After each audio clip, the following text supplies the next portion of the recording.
आप सभी लोगों को मेरा चैनल पसंद आता हो तो लाइक करें, सब्सक्राइब करें प्लीज़। एक सेक्सी लड़की ने पप्पू को आवाज़ लगाई, ओ भाईजान, कृपया सुनिए तो ज़रा। पप्पू बोला, ओए हीरोइन, पहले फैसला कर, भाई या जान, कंफ्यूज क्यों कर रही है।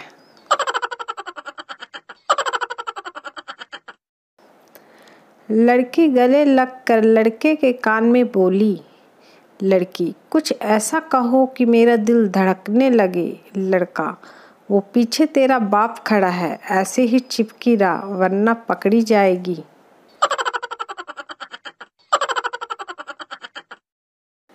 एक बाबा किसी महफिल में गए, वहाँ सब उनका मजाक उड़ाने लगे। बाबा ने कहा, देखो हम फकीर लोग हैं, हमारा मजाक ना उड़ाएं। लोग खूब हंसे। अचानक उन सबको दिखना बंद हो गया, वे अंधे हो गए।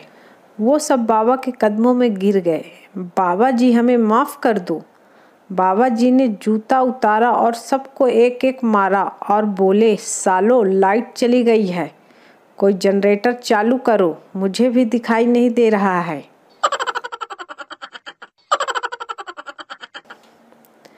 जब अमेरिका में लाइट जाती है तो वे पावर ऑफिस में फ़ोन करते हैं। जब जापान में लाइट जाती है तो वो फ्यूज़ चेक करते हैं। और जब अपने भारत में लाइट जाती है तो सबसे पहले बाहर निकलकर देखते हैं सबकी गई है या नहीं, फिर राहत की सांस लेते हैं। पप्पू दूध वाले से, तुम्हारी दुकान का दूध खराब है, शरबत में डाला दूध फट गया। दूध वाला पप्पू से, कौन से शरबत में डाला था। पप्पू, नींबू पानी में।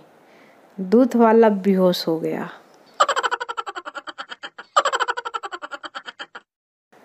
सिपाही, चल भाई, तेरी फांसी का समय हो गया है। कैदी, पर मुझे तो फांसी 20 दिन बाद होने वाली थी। सिपाही, जेलर साहब कह गए हैं कि तू उनके गांव का है, इसलिए तेरा काम पहले। पत्नी, आपको पेड़ पर चढ़ना आता है। पति, नहीं। पत्नी, आपसे तो बंदर भी अच्छा है। 15 दिन बाद। पति, अब मुझे पेड़ पर चढ़ना आता है। पत्नी, अब आप में और बंदर में फर्क ही क्या है। पति बेहोश।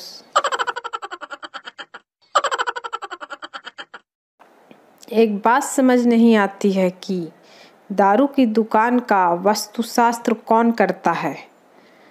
चाहे नाले पर हो, दक्षिण दिशा की ओर हो, सामने गड्ढा हो, बिजली का ट्रांसफार्मर हो या और वस्तु दोष हो, दुकान पर भीड़ बनी ही रहती है। गर्मी शुरू हो रही है।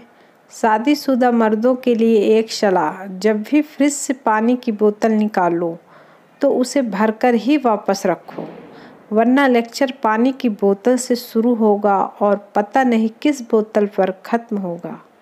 जनहित में जारी।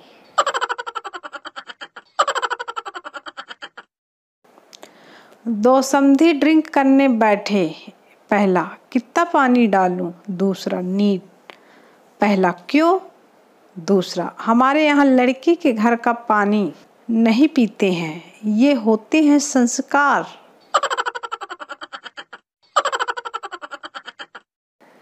एक लड़के ने एक लड़की को कमल का फूल दिया, लड़की ने उसको थप्पड़ मार दिया। लड़का, मैं तो भाजपा का प्रचार कर रहा था। लड़की, मैं भी कांग्रेस का प्रचार कर रही हूँ।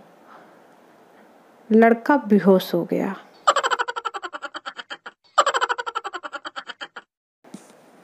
बीबी मंदिर गई और मन्नत का धागा बांधने के लिए हाथ उठाए, फिर कुछ सोचकर मन्नत का धागा बांधे बिना ही हाथ नीचे कर लिए। पति, ये क्या, मन्नत नहीं मांगी। पत्नी, मांगने ही लगी थी कि ईश्वर आपकी तमाम मुश्किलें दूर कर दे, फिर सोचा कहीं मैं ही ना निपट जाऊं। पति बेहोश हो गया। सिर्फ रामायण देखने से कुछ नहीं होगा। इस वक्त रामायण के एक पात्र से हमें कुछ सीखना होगा और उस पात्र का नाम है कुंभकर्ण। वही एक पात्र है जो हमें कोरोना से बचा सकता है। आप सभी लोगों को मेरा चैनल पसंद आता हो तो लाइक करें, सब्सक्राइब करें प्लीज़।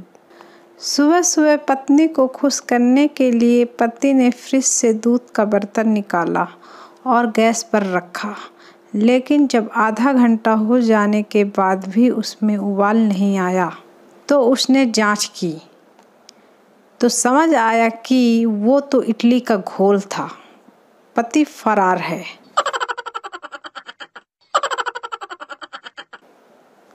हिंदी का पीरियड था। मास्टर ने पूछा, कविता और निबंध में क्या अंतर? स्टूडेंट, प्रेमिका के मुंह से निकला एक शब्द भी कविता होता है और पत्नी का एक ही शब्द निबंध के समान होता है। हेडमास्टर के आंख में आंसू आ गए, गला भर आया। उन्होंने उस लड़के को क्लास का मॉनिटर बनाया। अंधा, भाभी लड्डू लो। भाभी नहा रही थी। ये सोच के कि ये तो अंधा है, बिना कपड़ों के बाहर आकर बोली, ये किस खुशी में? अंधा, मेरी आंखें ठीक हो गई है। भाभी बेहोश। बार बार सीए की परीक्षा में फेल होने के कारण आखिरकार तंग आकर उसने बल्ब बनाने की फैक्ट्री डाली और इसी तरह मार्केट में आया सीएफएल बल्ब।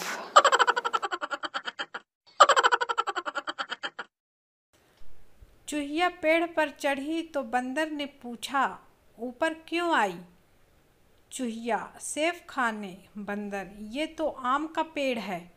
चूहिया, तू ज्यादा चौधरी मत बन, सेब साथ लेकर आई हूँ।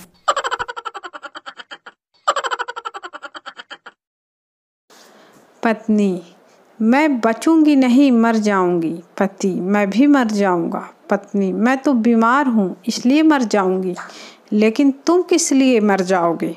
पति, मैं इतनी खुशी बर्दाश्त नहीं कर पाऊंगा।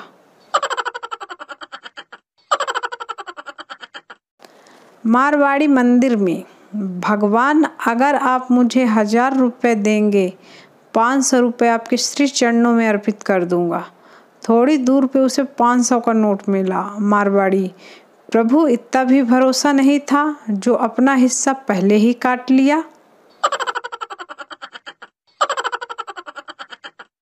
शादी के बहुत दिनों बाद दो दोस्तों की मुलाकात हुई। दोनों बहुत खुश हुए और एक दूसरे के वैवाहिक जीवन का हाल पूछने लगे। पहला, सुनाओ कैसा गुजर रहा है वैवाहिक जीवन? दूसरे का जवाब, सब खैरियत है, आपस में बहुत ही अंडरस्टैंडिंग है। सुबह हम दोनों मिलकर नाश्ता बनाते हैं, फिर बातों बातों में बर्तन धो लेते हैं। प्यार प्यार से मिल बांट कर सारे कपड़े धो लेते हैं। कभी वह किसी खास डिश की फरमाइश कर देती है और कभी मैं अपनी मर्जी से कुछ पका लेता हूँ। मेरी पत्नी को बहुत साफ़ सफाई पसंद है, बस इसी वजह से घर की साफ़ सफाई की जिम्मेदारी मेरी है। फिर उसने पहले से पूछा, आप सुनाओ दोस्त, आपकी ज़िंदगी कैसे गुजर रही है? पहले का जवाब, मेरे भाई जलील, तो मैं भी इतना ही हो रहा हूँ, लेकिन हमको यूँ मीठे शब्दों में बताना नहीं आता।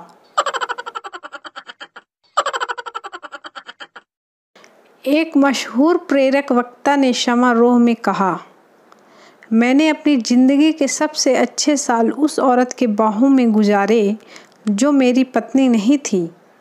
सब एकदम से चुप हो गए। तब बात आगे बढ़ाते हुए कहा, वह औरत मेरी माँ थी। सब ने खूब तालियां बजाईं।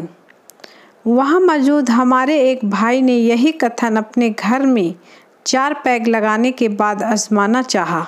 किचन में काम कर रही पत्नी के पास जाकर बोला, मैंने अपनी ज़िंदगी के सबसे अच्छे बरस उस औरत के बाहों में गुजारे जो मेरी पत्नी नहीं थी। पर इसके बाद की लाइनें बेचारा नशों की वजह से भूल गया और उसने कहा, मुझे याद नहीं आ रही है वो औरत कौन थी। बाद में उसे जब होश आया तो वो अस्पताल में था।